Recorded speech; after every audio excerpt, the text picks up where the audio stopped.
Hi, I'm Diana Yoakum, and this is Ask a Fool, where we answer your questions you've posted for us on Twitter and Facebook and email. Today, Jackie M. asks, is it a good idea to invest in whole life insurance policy?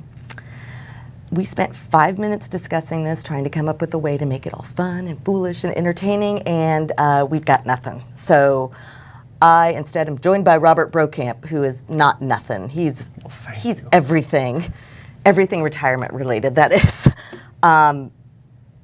Yeah, still got nothing. Yeah, okay, so there's nothing funny about insurance, so let's just talk about this. Okay, whole life insurance policy, regular old life insurance, add with an addition of some investment component. Might pay an interest rate, might pay dividends, grows tax deferred, sounds great, right? Okay, the problem with this is the investments generally are not very good, and they partially because the expenses are high and you don't know what those expenses are gonna be. So the better bet is to get term life insurance, pure life insurance for as long as you need it, and most people don't need life insurance for their whole life. They only need it until maybe the kids are out of college, something like that. Because insurance is for your dependents, for the people who are left behind who depend on your income. Exactly.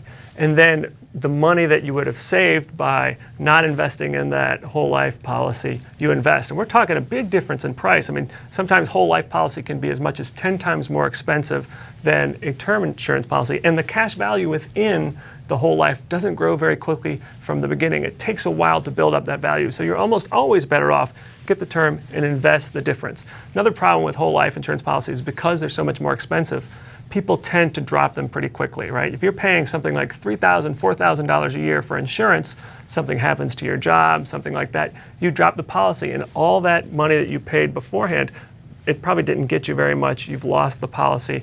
Term policies, people tend to keep longer just because they're more affordable. Now, there are some instances when a whole life cash value policy makes sense, usually for some sort of estate planning purpose. You buy the policy so it'll cover your estate planning taxes when you pass on.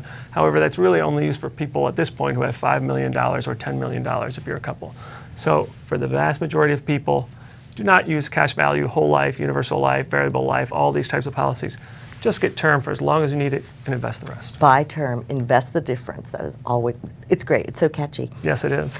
Well, about as catchy as we're going to get on this topic. Thank you very much, Robert. Sure.